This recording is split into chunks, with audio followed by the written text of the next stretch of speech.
Ти си майка. Разбира се, че си изморена. Понякога дори повече, отколкото можеш да признаеш.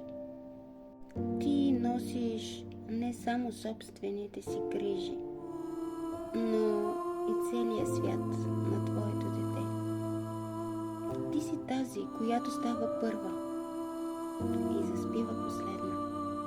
Тази, която прегръща, когато всички други си тръгнат. Ти си майка и разбира се, че има дни, в които се чувстваш незабелязана. Дни, в които търпението ти свършва и силите ти се изчерпват. Но точно в тези дни пак ставаш, пак продължаваш, пак обичаш. Ти си най-силната, защото в очите на детето си ти си всичко. Сигурност, нежност, обич. За него твоите ръце са най-топлото място.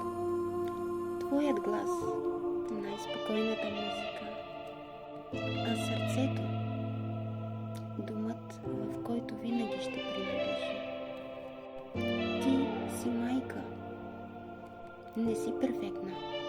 И точно в това е красотата. Достатъчна, истинска, нужна.